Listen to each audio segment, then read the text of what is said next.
Vamos a resolver el siguiente ejercicio que tiene como enunciado que dice, una partícula se mueve en la trayectoria circular de la figura con una velocidad inicial de 6 metros sobre segundos en un tiempo de 0 segundos y una aceleración angular de 1.5 radianes sobre segundos durante 7 segundos. Determinar A, el espacio angular recorrido, B, la posición de la partícula en t igual 0, la posición final de la partícula y D, la aceleración total en segundos.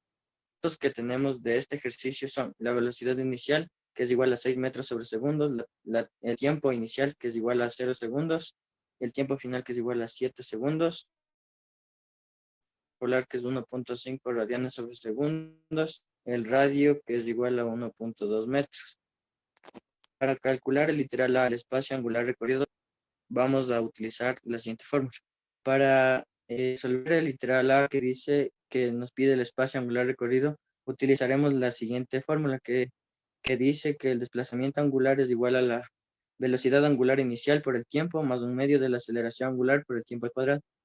Esto, reemplazando los datos que tenemos, nos quedaría el desplazamiento angular es igual a 5 radianes sobre segundos. Estos 5 radianes sobre segundos le sacamos de una fórmula de la velocidad inicial angular, que es igual a la velocidad inicial, a la velocidad lineal inicial sobre el radio, donde reemplazando de los datos que teníamos, nos queda que la velocidad angular inicial es igual a 6 metros sobre segundo sobre 1.2 metros, que esto nos da un resultado de 5 radianes sobre segundos. Como ya reemplazamos en la fórmula, entonces nos quedaría 5 radianes sobre segundos por 7 segundos, más un medio por 1.5 y por 7 al cuadrado, donde el desplazamiento angular nos da un resultado de 71.75 radianes sobre segundo. B. La posición de la partícula cuando el tiempo es igual a 0. En radio es de 1.2 y el ángulo es de 250. Sube. Se preguntarán por qué es el ángulo de 250 y es desde el ángulo inicial que le sumamos 180 más los 70 grados y nos dio 250. Bueno, y para sacar la componente en X y en Y, utilizamos la fórmula que es para X radio coseno del ángulo y para Y es radio seno del ángulo. Y eso reemplazando nos da en X 1.2 coseno de 250 nos da menos 0.41. Y para la componente Y es 1.2 seno de 250 y eso nos da menos 1.13. Y eso lo ponemos en vector y nos queda menos 0.41 en y menos 1.13 en J. A continuación, mi compañero. Bueno, como literal se nos pide la posición final de la partícula, entonces calculamos con la siguiente fórmula.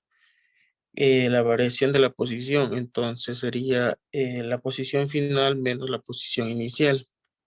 Como estamos trabajando en radianes, los 250 grados, como nos explicó mi compañero, es la suma de 180 grados más 70 grados, que nos da un valor de 250 grados.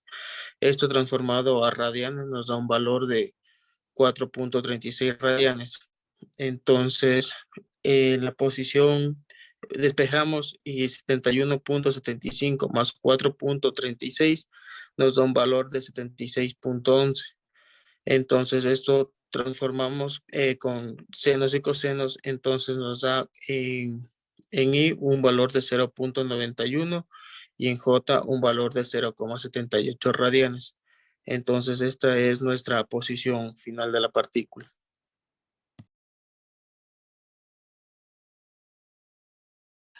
Ya, para el literal D nos pide la aceleración total en 7 segundos. Primero sacamos la aceleración centrípeta con la fórmula la cual es velocidad angular inicial al cuadrado por el radio. Reemplazamos datos 5 al cuadrado por 1.2 que es el radio, nos da un valor de 30 metros sobre segundo. Ya, como el valor unitario de la aceleración centrípeta es igual al negativo del unitario de la posición inicial, buscamos la posición. Reemplazando, nos ponemos de arriba el vector sobre el módulo que es el radio, y nos da un valor de 0.76 más en I y más 0.65 en J. Y aquí finalmente sacamos la aceleración centrípeta, que es el módulo por el unitario de la posición. Reemplazando 30 por el vector, nos da una aceleración centrípeta de 22,8 en I y 19,5 en J. Ya, ahora buscamos la aceleración tangencial. Para sacar el módulo, primero multiplicamos la aceleración angular por el radio, que reemplazando los datos nos da que 1.5 por 1.2 nos da el valor de 1.8 metros sobre segundo. Ese es el módulo de la aceleración tangencial. Y ahora, como la aceleración tangencial, el unitario de la aceleración tangencial es igual al unitario de la velocidad, buscamos primero el módulo de la velocidad. Para eso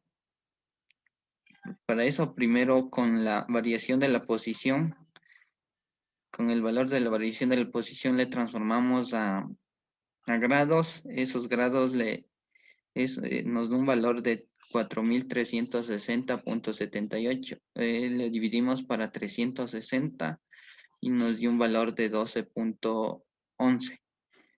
Primero ponemos el valor de 4.360,78 menos 12 por 360 y nos da un ángulo de 40.78. Y luego graficamos el vector, y como la velocidad va tangente al radio, encontramos el ángulo de la velocidad final. Buscamos el módulo de la velocidad final con la siguiente fórmula. Velocidad final es igual a velocidad inicial más aceleración tangencial por el tiempo. Reemplazamos los datos, 6 más 1.8 por 7, y nos da el módulo que es de 18.6.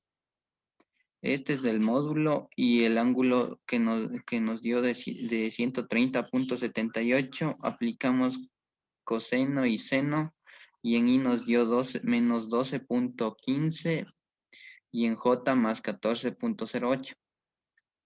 Luego sacamos el unitario de la velocidad, ponemos arriba el vector de la velocidad sobre el módulo que era 18.6 y nos da un valor de menos 0.65 en I y más 0.76 en J.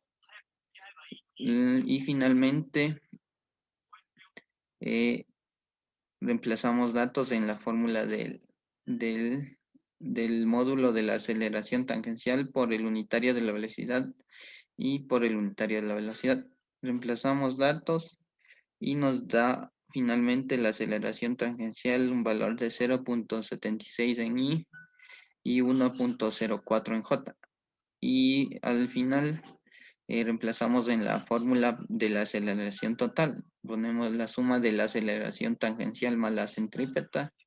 Sumamos los dos vectores y nos da finalmente un valor de 23.56 en J más 20.54 en J. Eso ha sido todo, Inge. Muchas gracias.